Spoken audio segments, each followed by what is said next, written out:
Welcome to the Pollei Does Music podcast. The official Henry Pollei Does Music podcast. Where we talk about music and where we do music. Hello, welcome. If you are watching this, well, that means you're a new viewer. Because this is in fact episode 1 of this podcast. Episode 1, season 1. Everyone doubted me when I told them this idea.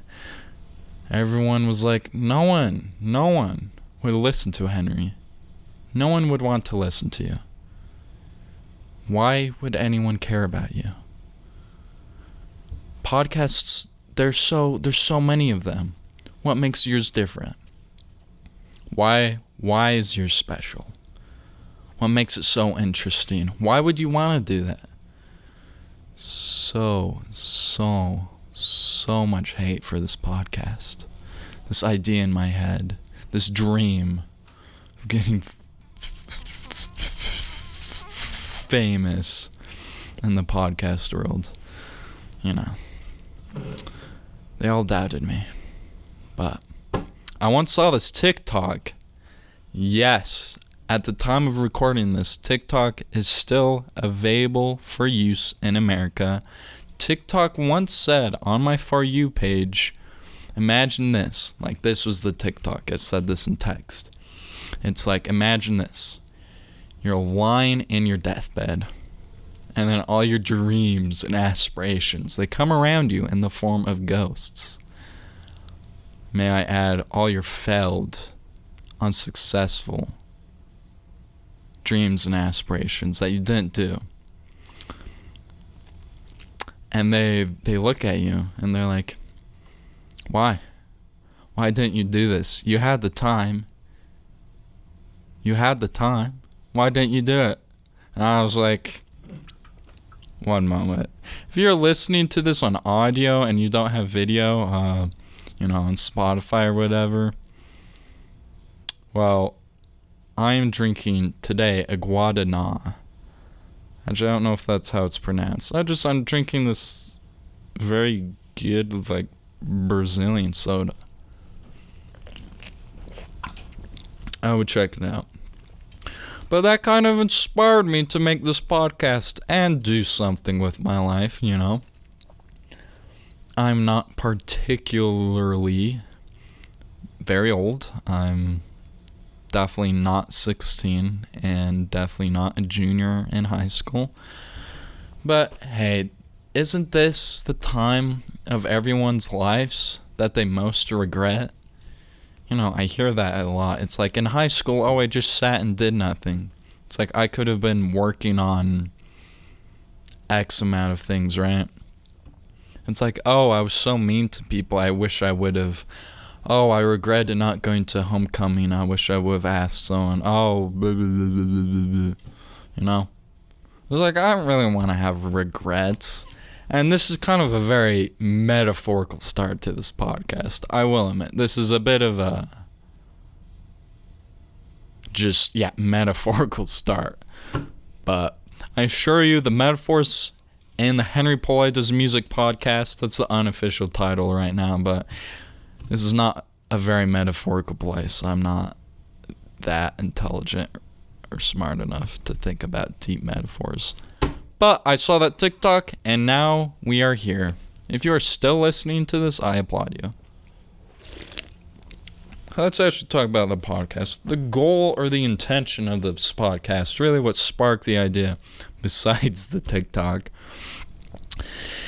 it was, I am very passionate about music in general.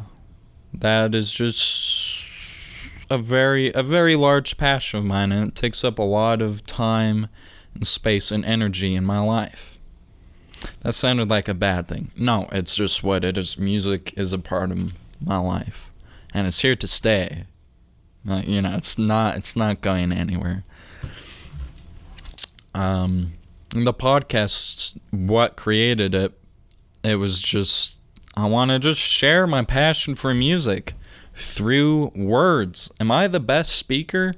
Oh, no. No. I fumble over my words. I mumble a lot. Hopefully you guys can understand what I'm saying. It's not just like I stutter. That list goes on and on. But I still want to talk about this music. If this podcast gets 3 viewers a month, 3 listeners a month, then it gets 3 listeners a month. I'm still gonna keep doing it. Fact of the matter is, if you love something, truly love something, and you get joy out of doing that, in the end, it doesn't matter if you have an audience. And you might be wondering, okay, well, if you're a musician and you're incredibly good, you're like John Coltrane, right? You are revolutionary. But if no one knows who you are, well, then you won't be known, and what is the point? Well, that's a topic for later, but that was a bit of a wider outlet onto that conversation. I'm talking about this podcast, I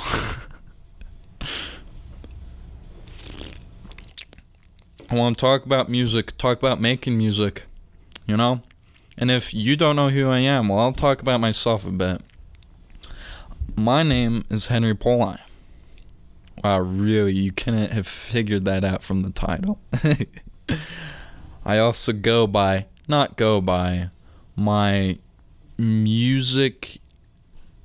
stage name.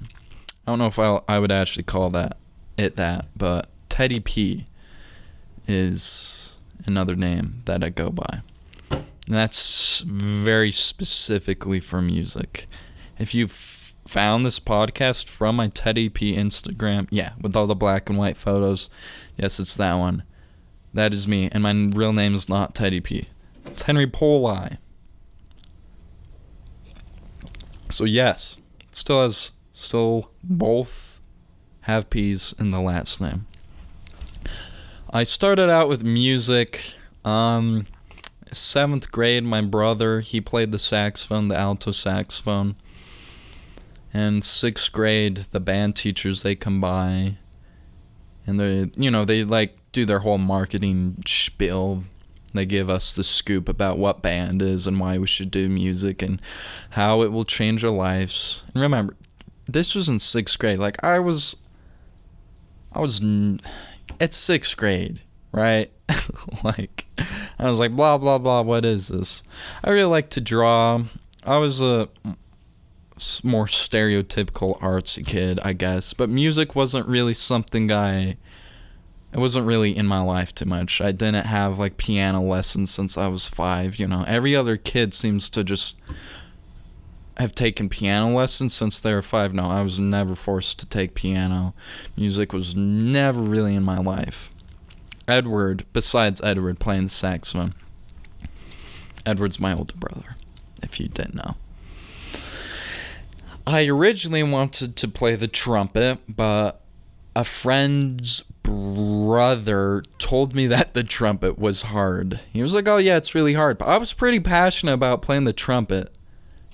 And somehow I managed. I really was just like, yeah, I'll play the alto saxophone. Edward did it, so I can do it. And that was really the thought process behind it. There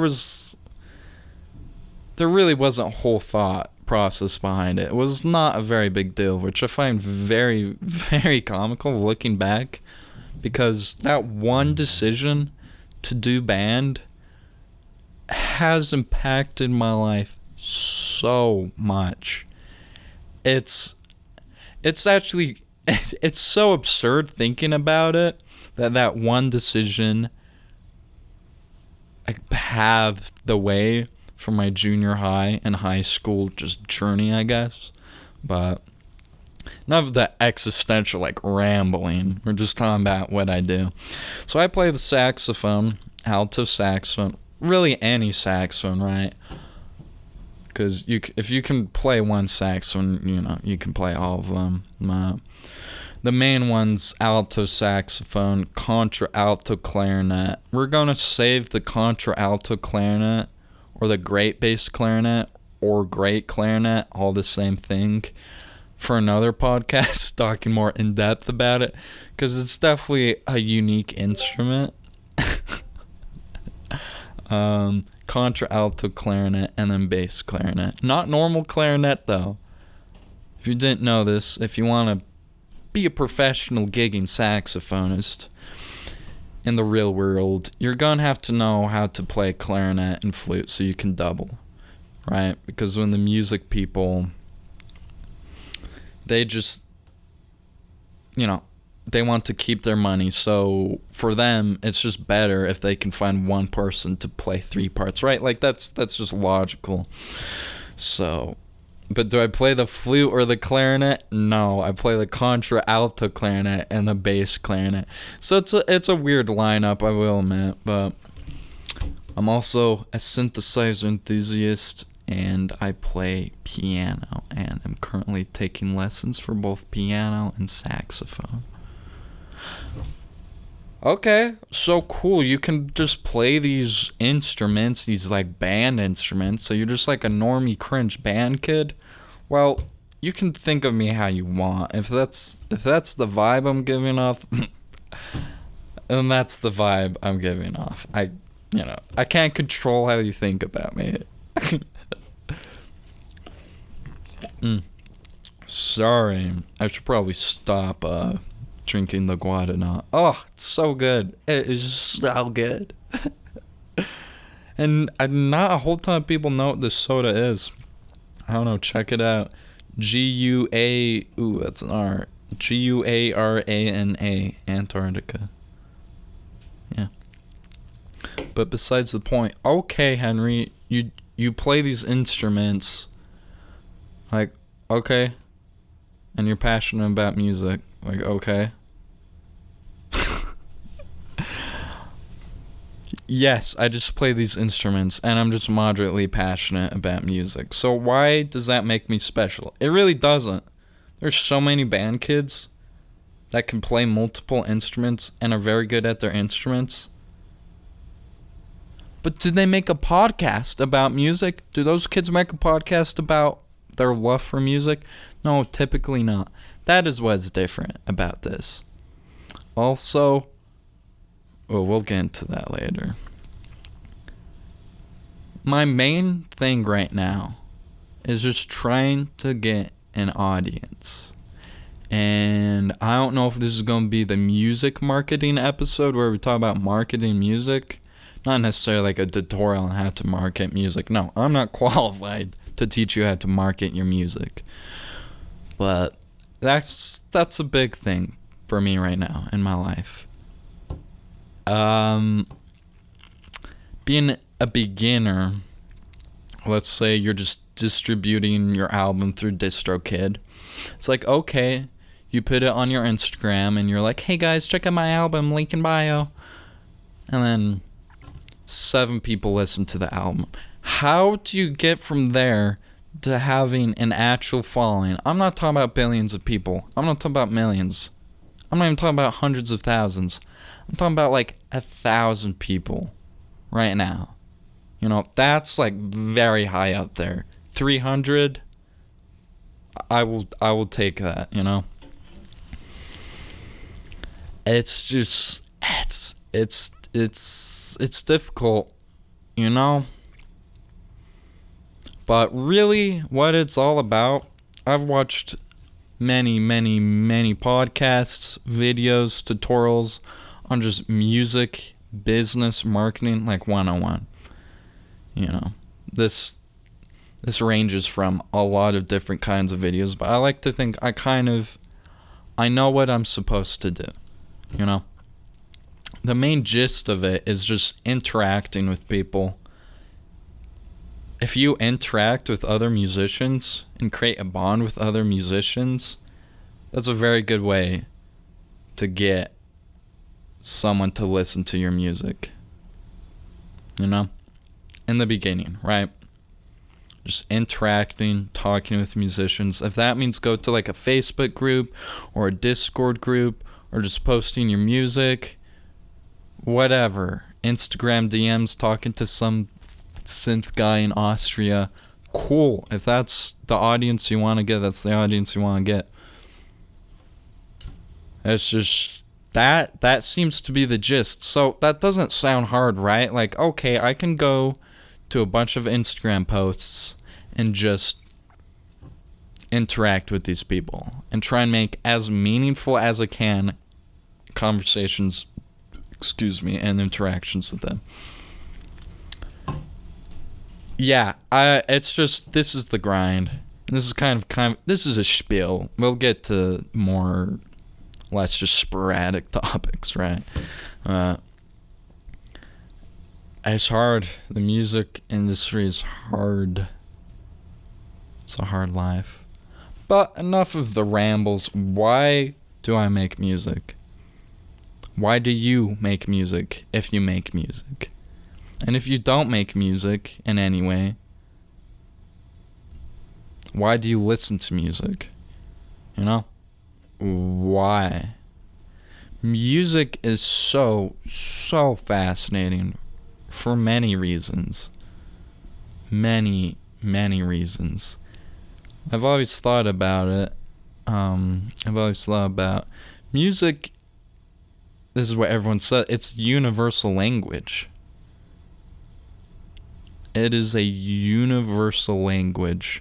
If you truly spend time thinking about it, it'll just get more and more, at least for me personally, just kind of mind-blowing or mind-numbingly just like cool, right? Everyone speaks different languages, different cultures, act differently, speak differently, accent words differently. Everyone's different from each other. Everyone is very, very different from each other. Cultures, that list goes on. But music, no matter where you are on this planet, if you play sad music for someone, they will know it's sad music. And if you play happy music, they will know it's happy music. And that was very generalized. Happy music, sad music, major, minor, whatever. But it will evoke an emotion from any human being. Music will do that. And I think that is so fascinating. And if I'm hearing a French person, right? There's just a French person talking. I do not speak French, by the way. If I'm just listening to a French person speaking and I can't speak the language, it's not going to evoke any emotion out of me besides confusion. I'm going to be sitting there being like, what is this person saying? Why is everything like, je suis un poisson? Was that racist? Just a little bit, yeah. If you're French, I love the sound of French. So, what just happened was not supposed to be disrespectful to anyone. I just have to make this disclaimer because we live in 2020 and people get offended easily. And that's just the fact of the matter is people get offended easily. But anyways, I won't feel anything. But the point is, if that French person plays me some music, I will feel something. Because it's a language. And you can talk to anyone through music. Right? It's just, I think it's cool. So why? Like, why? Well, okay, you might be like, well, because in the olden days is in, beginning of mankind, apes threw rocks at cave walls or any wall or any surface. And the rocks, the vibrations created sound waves. Bum bum bum bum bum bum. Music is just physics. Yeah. Music is just physics. I think that's very cool. It's just sound waves. It's really just sound waves. It's very cool. We're being very general about music. I promise you, we are going to level this in more in later episodes. I'm just getting this first episode out to get it out. Get it set up. Make sure I can distribute it correctly, right? So we're just kind of blabber, lecturing, blabber, right?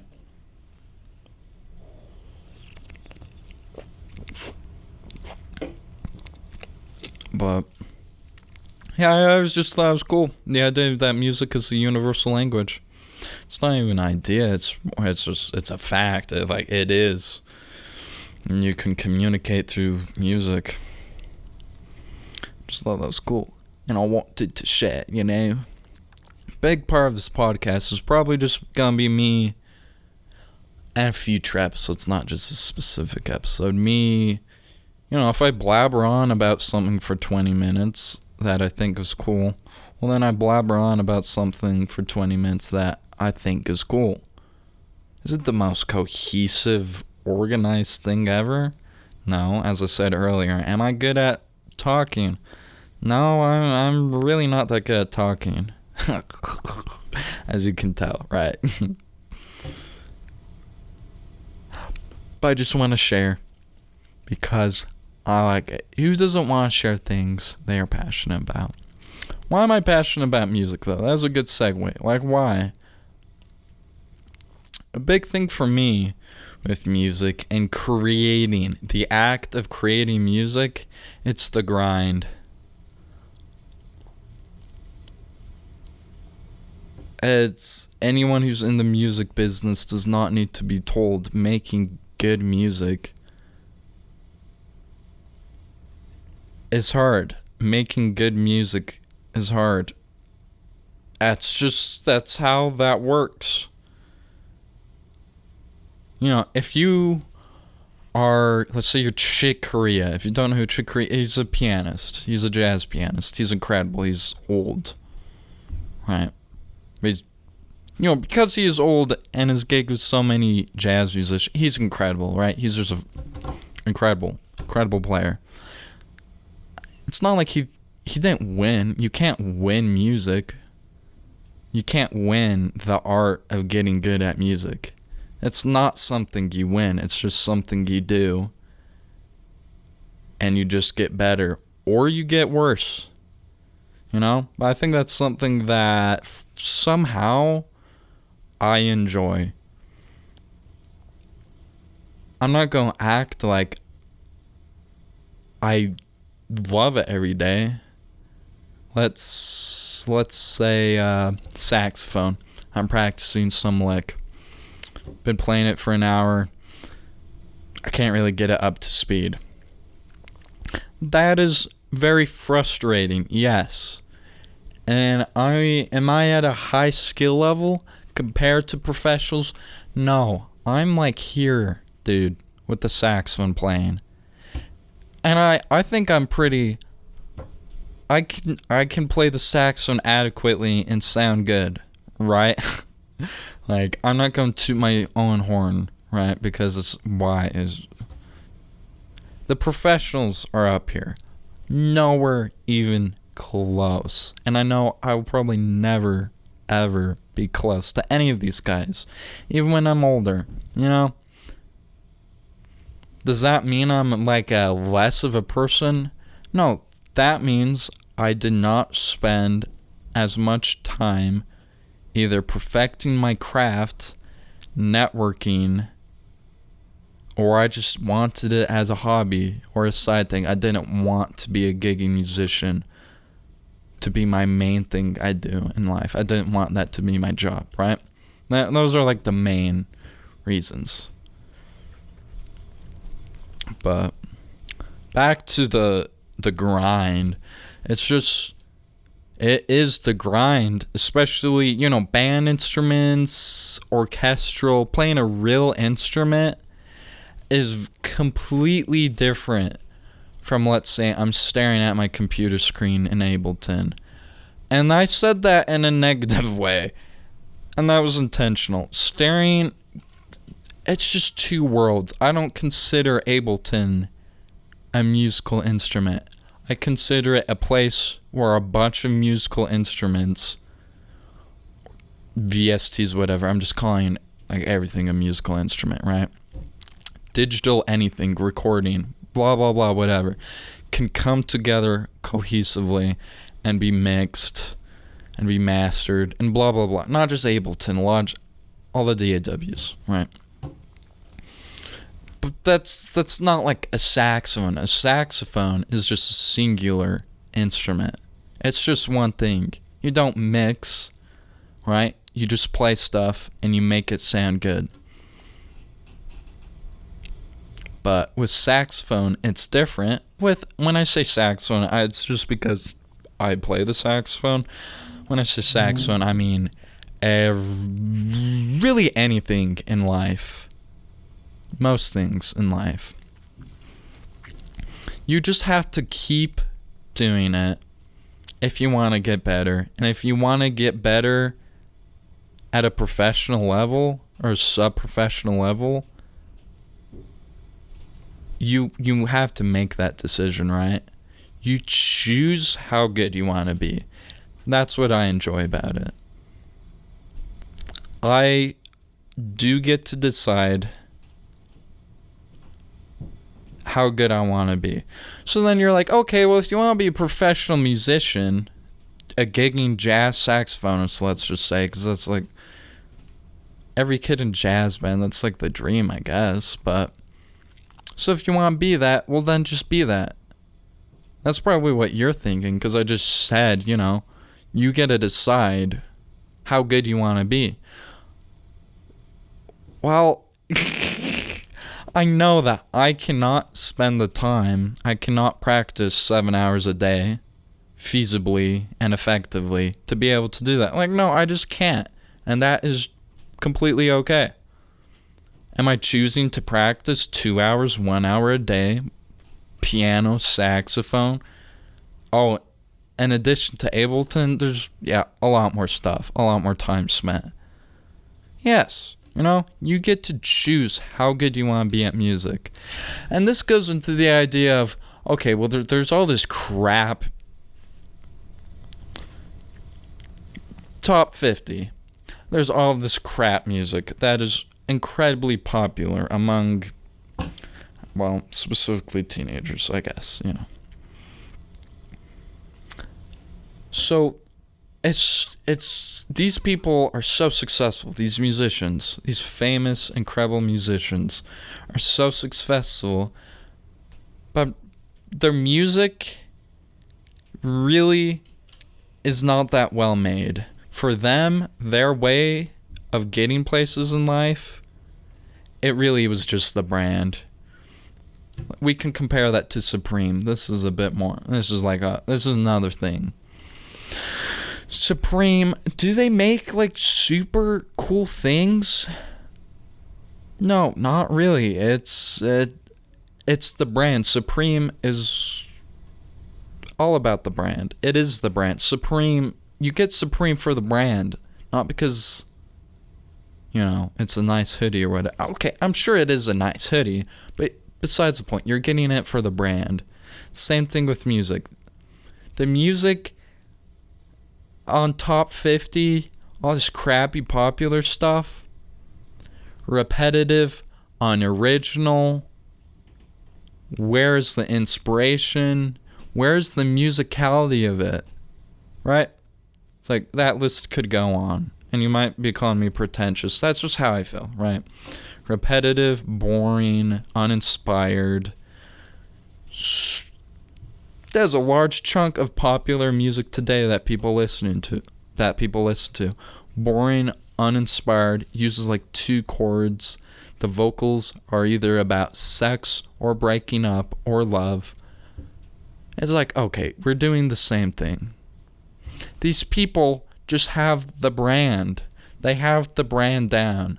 People listen to, let's say like, okay, I was going to use rap as an example for something, but then it'd make it sound like I don't like rap and I think it's a bad genre of music. No. I'm not Ben Shapiro.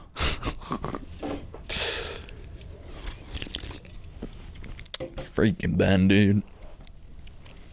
Anyways, besides the point, these people, these musicians, who are way more accomplished than I probably ever will be, they have mastered the art of marketing themselves, making themselves a brand. Like, let's look at Oliver Tree. When I use Oliver Tree as an example, I'm also not saying the music he makes is bad or uninspired. I think his music is much, much better than any top 50 stuff. Much better. Is this something that I would listen to a lot? No, it's not, my cup of tea per se. But I think is objectively well made and is more musical than what most people listen to, most teenagers, right? Oliver Tree has completely mastered the art of branding and marketing. Completely. If you don't know who Oliver Tree is, well, then look him up. He's a character. He is definitely with it. If you know Oliver Tree, you know Oliver Tree. He's the dude with the horribly ugly bowl cut that wears that jacket everywhere. It's like he has made himself into this figure that everyone knows him by. And that is so genius in the context of like music marketing. Really any marketing. Getting people to know you, know this kind of augmented different side of you. That is so stupid and dumb, it's impossible to forget. That is genius. Just take another sip of the Guadana.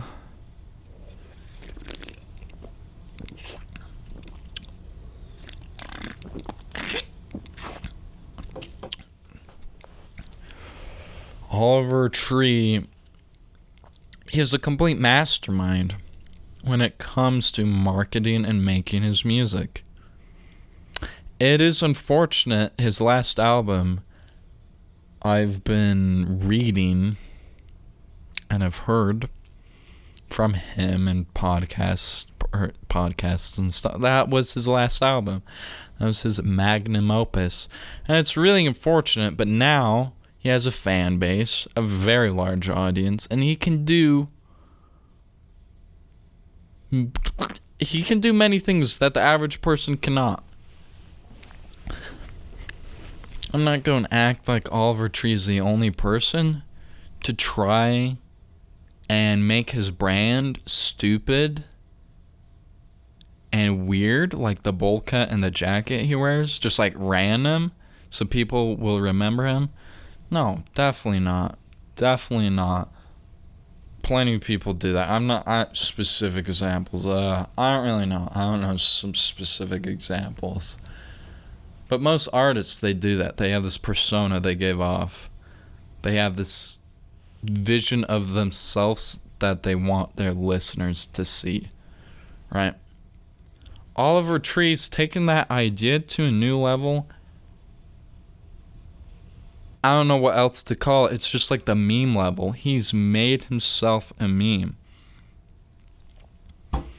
And you just gotta love the guy for doing that. He's made himself into a meme. And that's genius. Because he knows his audience, right? It's all the meme lords. I fell down to earth.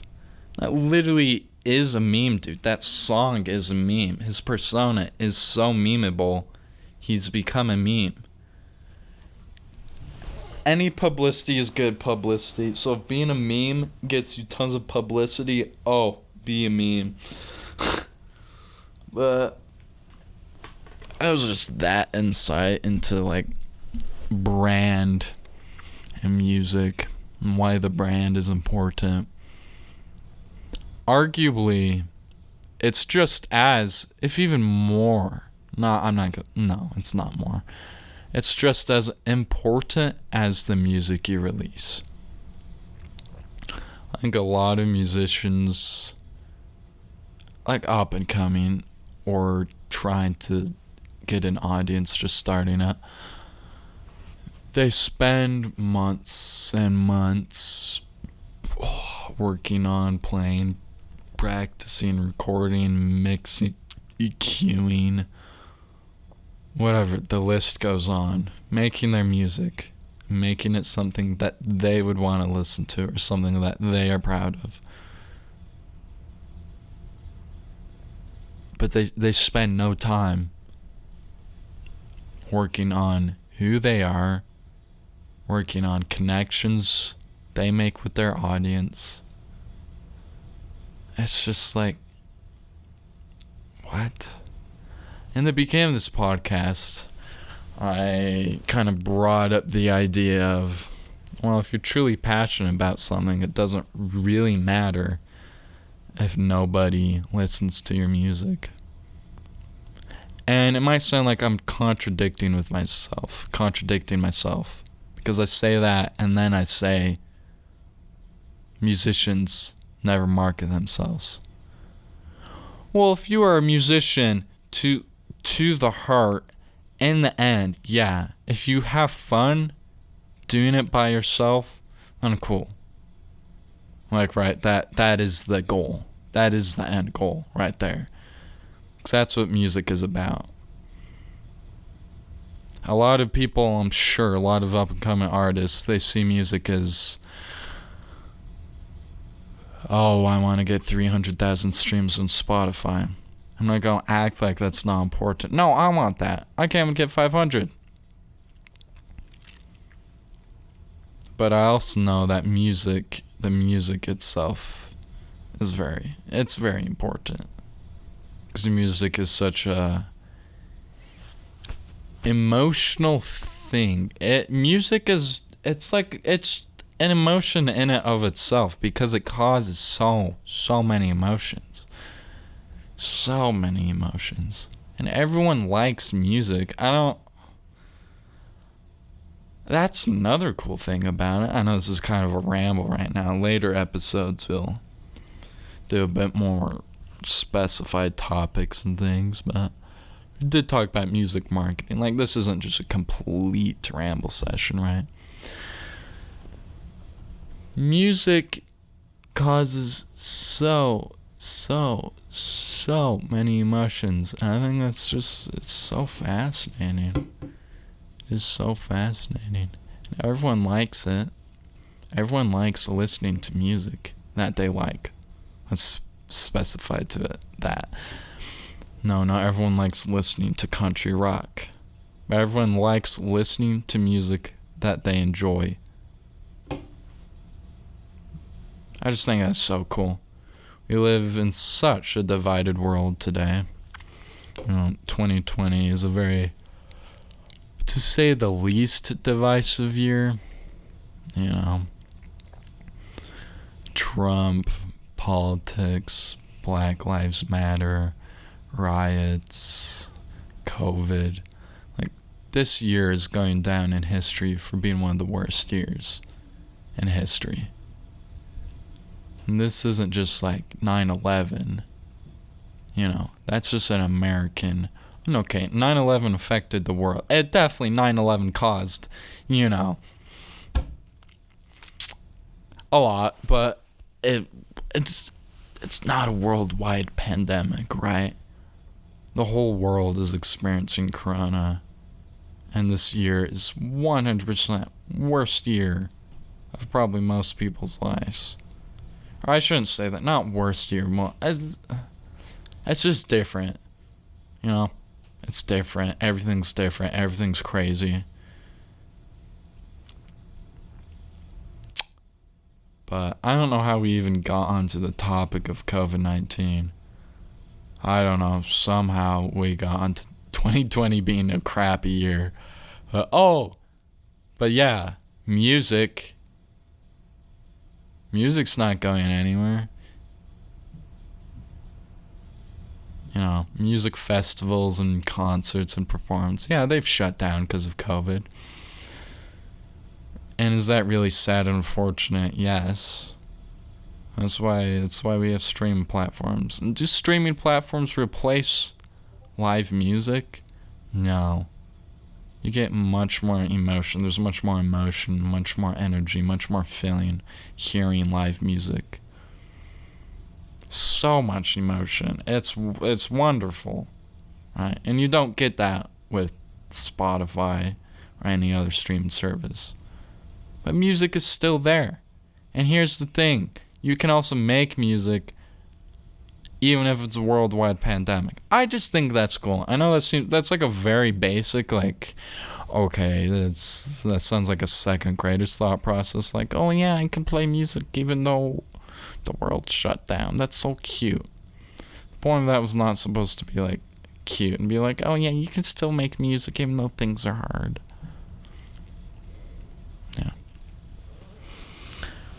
I'm sure music is for people. I'm sure it is a way of coping with hard things. It's a way of dealing or expressing good things. It's a way of expressing bad things. Music is an expression of yourself in any form. If you're throwing rocks at a wall in rhythmic, melodic patterns, well, then in a sense, you are expressing yourself. If you're in Logic and you're making some EDM, in a sense, you are still expressing yourself. With those two examples, it's a bit fuzzier, right? Because computer digital audio workstations and things, they get a bad rap because it's like, there's all these people, it's not connected to the soul, you know? This is your computer. And to a certain degree, I will agree with that. For me personally, there's much, much, much less emotion into staring at a computer screen making music than playing any real instrument, whether it's piano, ukulele, woodwinds, brass, whatever. And you know, I'm sure there's people who all they do is computer. I don't know how to word this. Making music through a digital audio workstation, and that's all they do. They don't know any lick of music theory. They don't know how chord progressions work. They don't know anything, but they can make good music on the computer. I'm sure they would argue that they put their soul into the computer, right? This is going to a much bigger discussion about, like, well, you play all this stuff into Ableton, you highlight it all, and you just click quantize. Music is such a human, it's a very fundamental human thing. Ever since we were anything, we were making music, and there's evidence of that. This seems kind of extreme, but like, you know, we're kind of contrasting, extreme contrast examples. But when you just highlight stuff and then you click quantize, there's a lot more ways to destroy and kill any human element created with music when you make it with a computer, right? You can make it completely perfect with no imperfections, make it all the same, unoriginal, quantized perfectly, And there's a place for that. And I'm not saying I don't do that. No. If we're going to keep using quantization as an example of like making less things less musical, I guess. No, I definitely do that. If quantizing makes the music I send better, I never fully quantize anything, then I'm going to quantize it. Because I'm going to make the people that listen to my music, it's supposed to be a good product. If I play a lick and it's out of time, play a lick, like a piano lick that's recorded through MIDI into the computer, it's out of time and bad, I'm going to keep playing it. If I really can't ever finalize it, I will go in and, adjust it. And some people will see that as a cheat. The purists will totally see that as a cheat. Like, what are you doing? Just keep practicing it and then you'll get it. Oh, I'm sure I would if I practiced this lick or whatever over and over. I would eventually get it, and I'm sure there would be a version of whatever I'm playing that I would enjoy and would feel like, oh, this is acceptable. Like, I can put this into the song. But it's just more. That takes time, and it's faster to go in and adjust the notes. So you might be wondering, okay, well, if you just said that, like, it's faster to go in and make everything perfect, then why are you saying quantizing everything makes things less human? Okay, I'm not saying quantize everything 100%. No. But I'm also not going to deny quantizing everything, making it 100% perfect. Is that faster? Yes, that's so fast, and it's very easy. Makes it sound very crisp. And genres of music, like EDM, there's not a whole ton of room for imperfections in EDM. Dubstep, sorry, excuse me, yawn, I'm a tired boy, man. It's not the type of genre to have something not be 100% quantized.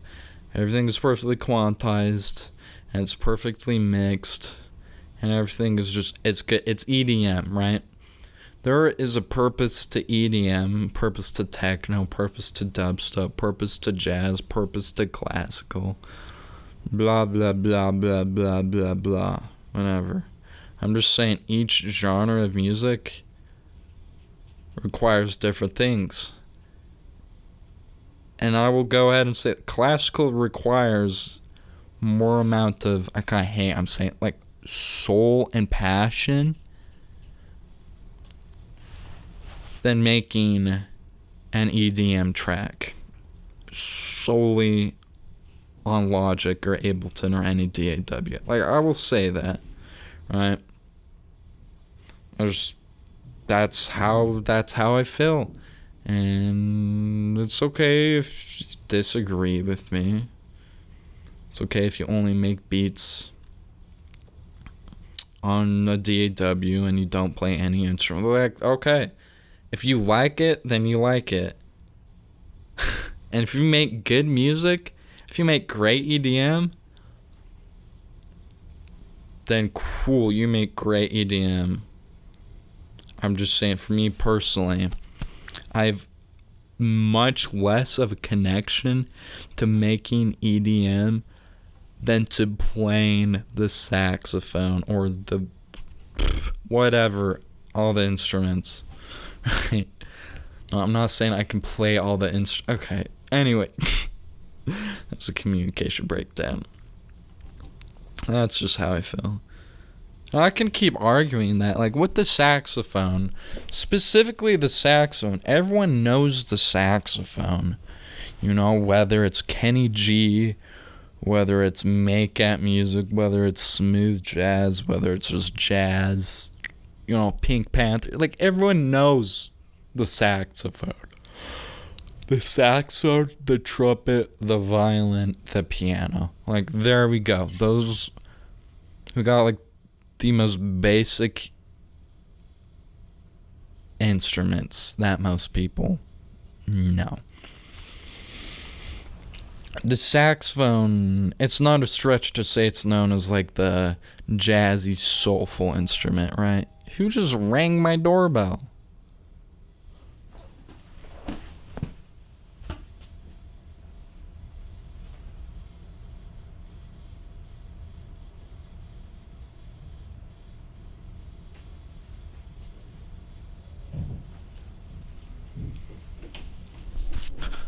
Okay.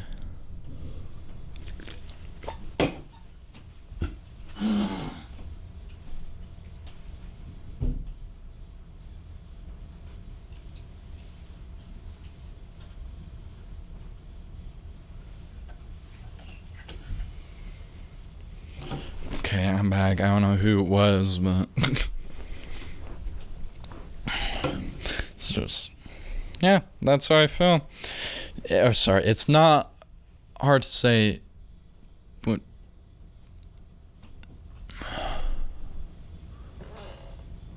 what? Go very fast. I'm gonna go with Sister Stoker to deliver a birthday present.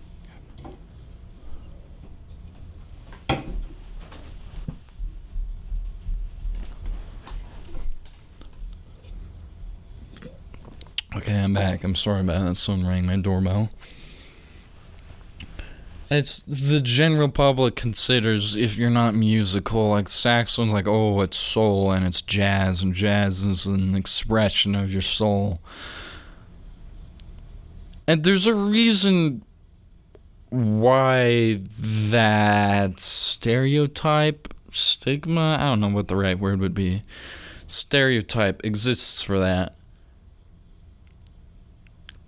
Because it's not really wrong. You play with a real-life instrument.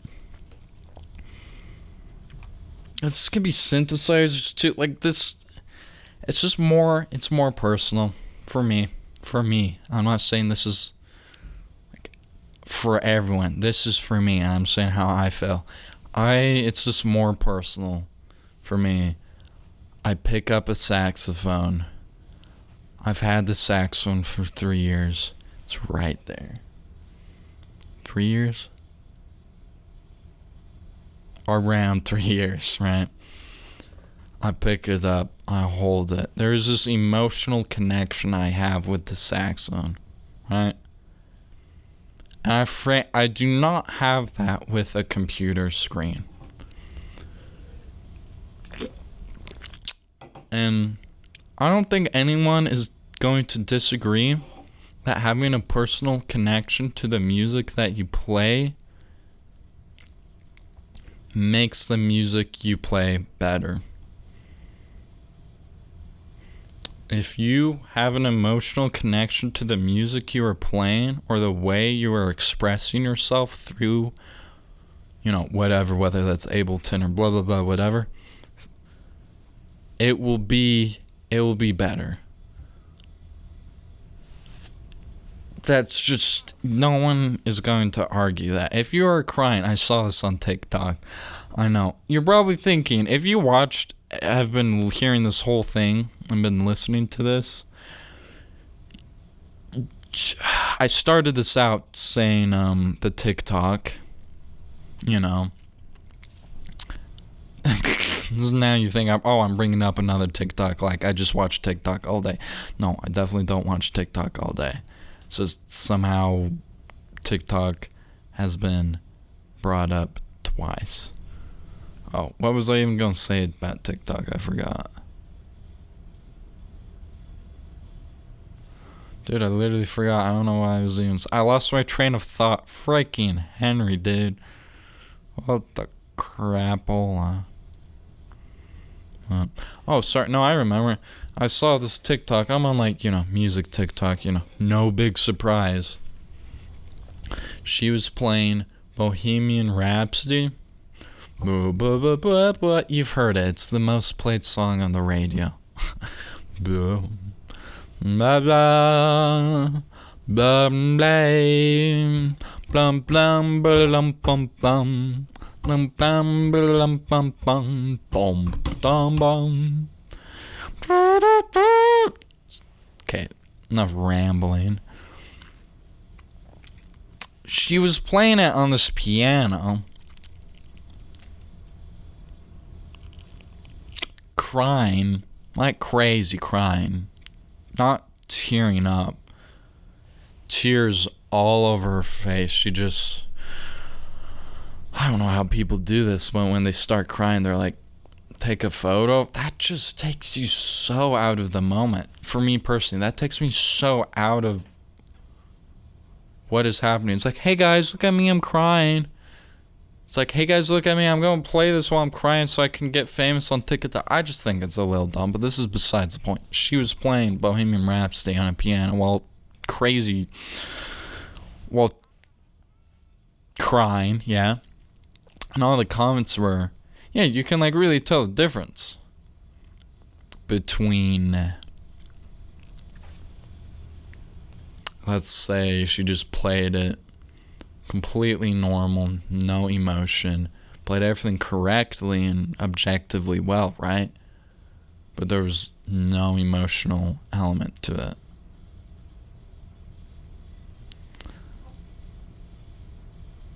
Whether, if you put a side-to-side comparison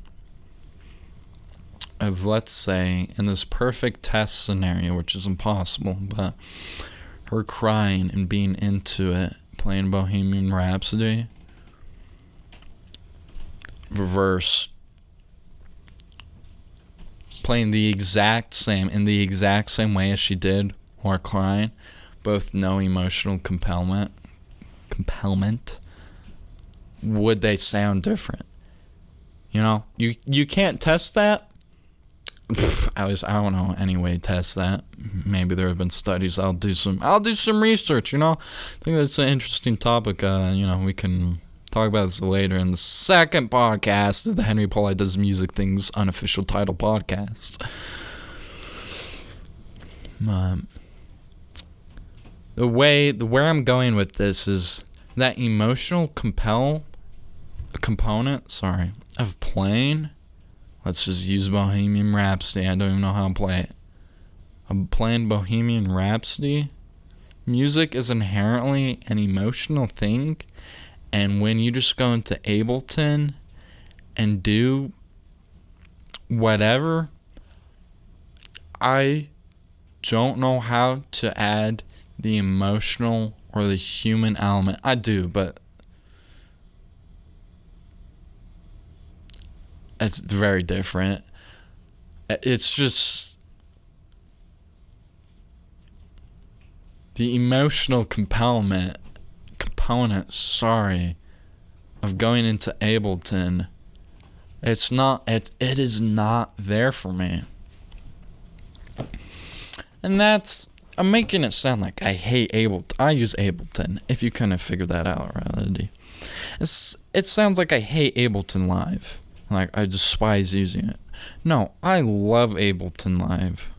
I love it very, very much. And I definitely love making music on there.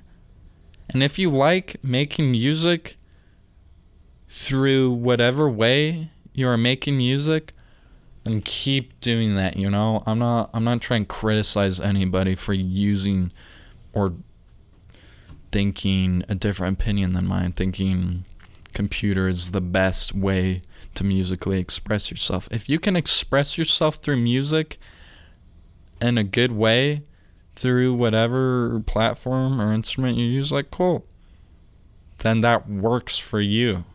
I'm just saying, me personally, as I've said plenty of times, it's harder for me to put a human and emotional element into Ableton Live. Maybe that's because of my lack of knowledge of Ableton Live. But really, it's not a technical thing you learn. Like, you learn how to play with feeling and with soul. Like, no, well, it just comes, It's human. I think that gets lost in EDM or dubstep. But also, as I said earlier, EDM, dubstep, I'm not hating on them. I listen to tons of EDM. 80s synthwave, I love that to death. Dubstep, I don't listen to, but cool, dubstep, Skrillex, It has a purpose, and the purpose of these genres of music is not it's not to be soulful and to be emotional. It's called electric dance music. It's supposed to make you dance. And dancing, that's where the emotion comes in, dude. The music if it makes you feel emotion, well, then does that mean it has emotion in it? This is a very kind of broad topic. I'm not going to go more into that, but yeah, because that's a whole we can spend a whole episode talking about that. The way music affects us, because this whole time I've been talking about the art of creating music and how you create it and the different ways you can create it and how that affects the final outcome of the music you make. Maybe next time we'll do being the listener, listening to the music you make or listening to music in general. Why we like music, why we don't like certain kinds of music. I think that'd be fun. But I'll probably wrap it up. This was more just a ramble podcast. Should I have planned things out more? Probably. Did I really plan anything? No, I moved this table, I set the lights up, set the audio up, set the camera up, and just decided, yeah, let's just talk. And does that mean there's some rambling and overlapping thoughts, maybe some confusing thoughts? Yes, of course. No, I know that. Should this have been released as the first episode in the Henry Pollei Does Things podcast? I don't know. Probably not, if we're talking about from a pure marketing perspective. The first episode, let's compare this to television. The pilot is what the whole season is based off of. If you have a bad pilot, your TV show's not going to get released. If you have a bad first episode, first impressions matter, man. If you watch the whole podcast, I hope you enjoyed me rambling. I hope brought up maybe some ideas or questions you can think about. If any of your friends like music or they like listening to music, which is probably all of them, tell them to check out this podcast. If you know anyone that knows me and you think that they would enjoy the podcast, tell them to check it out. Teddy P, I think this is going to be uploaded on my Teddy P YouTube channel. We'll see. But no matter what YouTube channel this is on, yeah. Tell your friends. Tell your coworkers. Tell your family. If you made it this far from the very beginning, I applaud you, man, and I really do support you and love you for listening to this. I have big aspirations for this podcast. Actually, I really do. I would like this to go on for a very long time. And it's called the Henry Pollei Does Music Things podcast because that is really, really general. Right? That is super. Henry Pollei does music things. What is a music thing? Music thing is not one specific thing. It's anything that's related to the creation of sound waves in a rhythmic or melodic pattern, right? This podcast is going to talk about everything music. Hopefully you could tell from this first episode. We talked about marketing. We talked about the difference between the different ways of expressing yourself musically and how that affects the music you make. Making music on Ableton is going to get a different product, when you compare that to making music on what example? What's on a timpani? A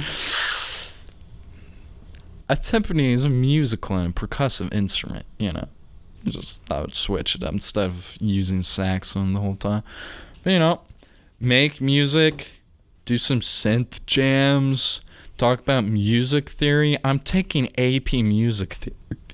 Like, this podcast is just an expression of my musical life in a certain sense.